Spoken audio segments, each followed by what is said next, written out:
December 1944. Winter gripped Europe in ice and silence. After 5 brutal years, the war seemed finally near its end.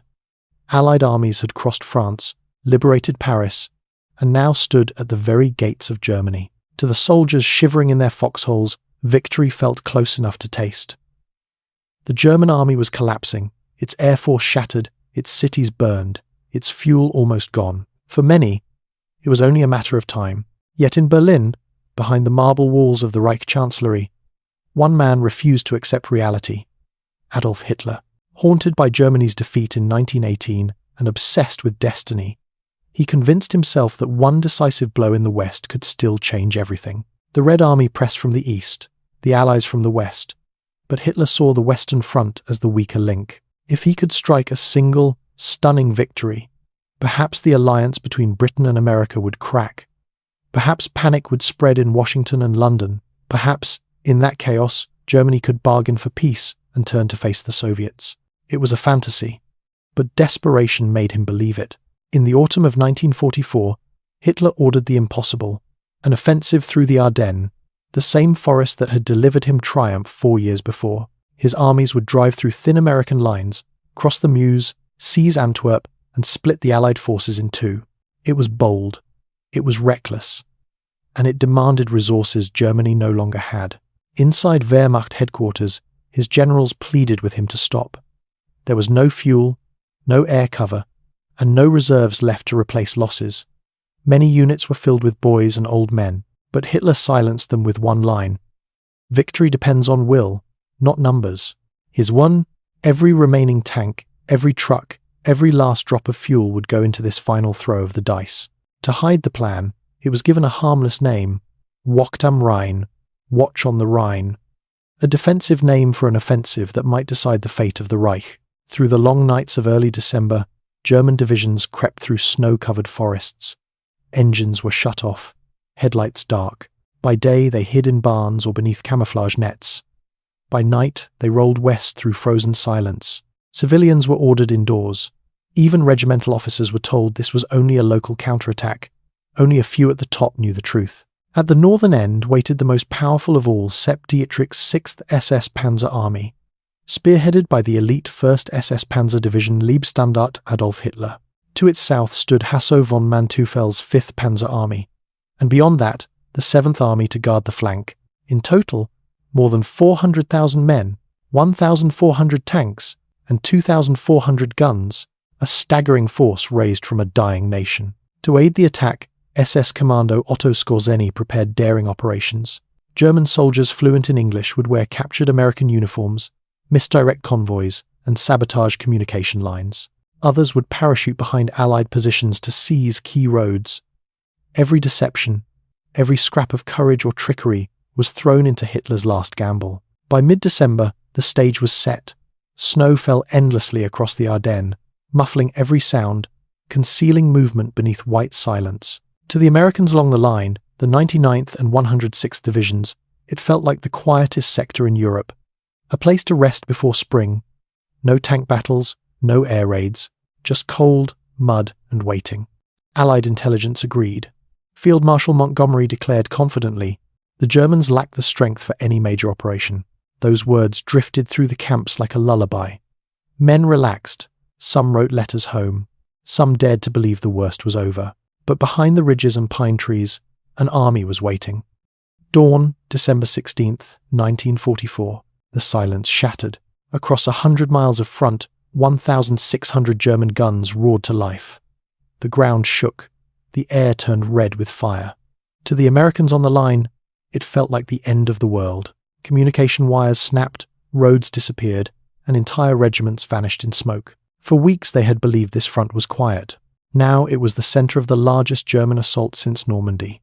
At the very tip of the northern thrust stood a handful of reconnaissance troops from the 394th Infantry Regiment, 18 men, led by 2nd Lieutenant Lyle J. Bouck Jr., barely 20 years old. He had once been a college student from St. Louis.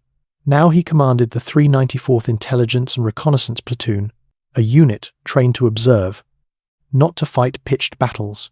Most of his men were bright, educated, and young. They knew maps, radios, and enemy patterns, but few had ever faced a full-scale assault. Their orders were simple: watch the quiet Belgian village of Lanzerath, report any movement, and hold the ridge that overlooked the Losheim road. That morning, as artillery thundered to the south, Buch's men crouched in their frozen foxholes. Snow drifted through the trees.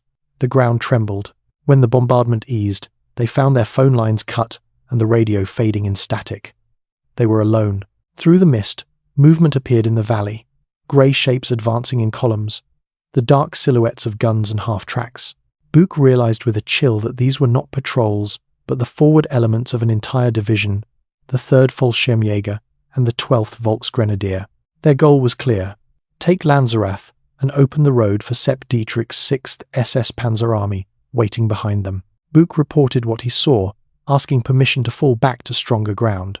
The reply came through the crackling radio, blunt and final: hold the ridge. At all costs. No reinforcements, no artillery support, just 18 men against hundreds. Buch walked the line, calm but pale. He told his soldiers to keep low, save ammunition, and wait until they could see the whites of the enemy's eyes. They tightened their gloves, checked their rifles, and waited in the silence between breaths. Late in the morning, the first German scouts appeared at the edge of the village. They moved cautiously, unaware of the invisible line of foxholes watching them. When they crossed the open field, Buch gave the signal. The hillside erupted. Rifles cracked in icy air, and the 50 caliber machine gun from the jeep tore through the snow. The leading paratroopers fell instantly. Those behind dove for cover, shouting in confusion. They had not expected resistance here. Certainly not resistance this fierce. The Germans regrouped and charged again, yelling through the storm. Once more they were cut down. The 50 caliber weapon swept the field, its tracers carving red arcs across the white slope. Buch's men shifted positions constantly, firing and vanishing like ghosts in the trees. To the attackers, it looked like they faced a company, not a platoon. Hour after hour, the battle raged. German medics ran forward under white flags, dragging back the wounded. Snow turned dark where men fell. Mortar rounds burst in the treetops, raining splinters and ice onto the foxholes. Several Americans were hit. One gun jammed, another overheated, yet they fought on, counting every bullet. Each shot had to matter. As the sun sank behind the ridge, Buch's men were nearly out of ammunition. Their radio was dead, their flares frozen solid. They could hear enemy officers shouting orders in the village below, rallying for one more push. The paratroopers had adapted. Now they crawled through ditches, using smoke for cover. Slowly they crept around the flank. When darkness fell, German soldiers slipped through a shallow gully and came up behind the line. Grenades exploded among the trees. The foxholes that had held all day became traps. One by one, the defenders were overrun. Buch was dragged from his trench, wounded and half-conscious. A German sergeant demanded to know how many men he commanded. When Buch answered, 18, the man stared in disbelief. The field was littered with bodies and wrecked equipment. To the Germans, no handful of soldiers could have caused such destruction. That night, as Buch and his men were marched away through the snow, they thought they had failed. They believed their stand had been useless.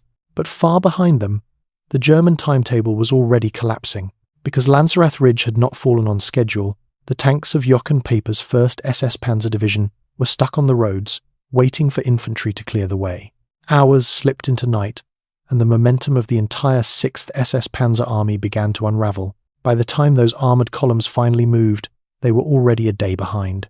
Lieutenant Lyle Buch and his soldiers were marched down the road under guard, exhausted, bruised, half-frozen. They had fought for more than 10 hours without relief. Now they stumbled through the dark, believing their stand had meant nothing. The German officers who questioned Buch refused to believe his answers. How could 18 men have stopped an entire battalion? The wrecked field around Lanzerath, bodies in the snow, shattered trees, burned trucks, looked like the work of a full company. Yet the reports told the truth. Almost 100 German casualties, all caused by a handful of Americans who were never supposed to fight a major battle. Their resistance had done more than anyone realized. By delaying the 9th Fallschirmjäger Regiment, they had forced Sepp Dietrich's 6th SS Panzer Army, the northern spearhead of Hitler's grand offensive, to lose 18 crucial hours. And in a campaign built on surprise and speed, 18 hours was fatal. At dawn on December 17th, the German columns east of Lanzerath began to move again. Engines growled through the icy mist as tanks and trucks jammed the narrow roads. Among them rolled the armoured spearhead of Jochen Paper's 1st SS Panzer Division. The roads froze, traffic snarled, fuel convoys stalled. What had begun as a lightning strike slowed to a crawl. American artillery regrouped, tank destroyers repositioned. The Allies were waking up. Farther south, German progress was already faltering. The terrain, the snow, the congestion, all worked against them. The element of surprise was gone. Every hour the Germans lost became an hour for the Americans to recover, and it had begun with that small ridge outside Lanzerath. For Buch's platoon, the war became a different kind of battle, one of endurance. After capture, they were marched east through snow and hunger. Wounded men rode in open trucks without bandages or blankets. The rest walked until their boots split apart. Buch, limping from a leg wound, refused to fall behind. They were packed into boxcars, 70 men to a car, with no food, no heat, and no space to lie down. When the doors opened days later, 7 were dead from cold and exhaustion. The survivors stumbled into prison camps deep inside Germany, where starvation and sickness waited. Months passed. Rumors of liberation came and went like dreams. In March 1945, a raiding column from Patton's Third Army reached the camp at Hammelburg, briefly freeing Buch and a few others. But the rescue failed. They were recaptured and imprisoned again. Only in April, as the Reich collapsed, did freedom finally reach them for good. Buch returned home emaciated, feverish, and silent. He rarely spoke of the ridge. Like so many veterans, he believed it had been a forgotten, useless fight. Years later, historians began to piece together what had truly happened. German records showed how the delay at Lanzerath had rippled through the entire northern front. The 6th SS Panzer Army, which should have reached the Meuse by December 17th, was still bogged down near the starting line a day later. The lost time caused traffic jams, fuel shortages, and chaos in command. Had the timetable held, Paper's armoured columns might have reached the river before Allied reinforcements arrived. The Battle of the Bulge could have ended very differently. When the story surfaced, the forgotten platoon was re-evaluated. 18 men, once written off as captured and defeated, were recognised as heroes. In 1981, more than 30 years after the battle, Buch's platoon received the Presidential Unit Citation, the highest collective honour in the US Army. 4 men earned the Distinguished Service Cross, 5 the Silver Star, and 9 the Bronze Star with Valor. They became the most decorated American unit of their size in the entire war. 18 soldiers, 500 enemies, a single ridge in a silent forest. They held their ground for one day and changed the rhythm of a campaign. Their stand bought the time that allowed the 101st Airborne to hold Bastogne and gave the Allies the breathing room to turn the tide. Today, the village of Lanzerath is quiet again. Fields stretch where foxholes once froze. A small monument marks the spot where the platoon fought and fell. Each winter, when the snow covers the ridge, it looks much as it did that morning in 1944. Cold, still, waiting. The Battle of the Bulge would rage for 6 more weeks. Tens of thousands would die before Germany's final collapse. But the courage of those 18 men remains, a reminder that sometimes the fate of great armies turns not on numbers or power, but on the resolve of a few who refuse to yield.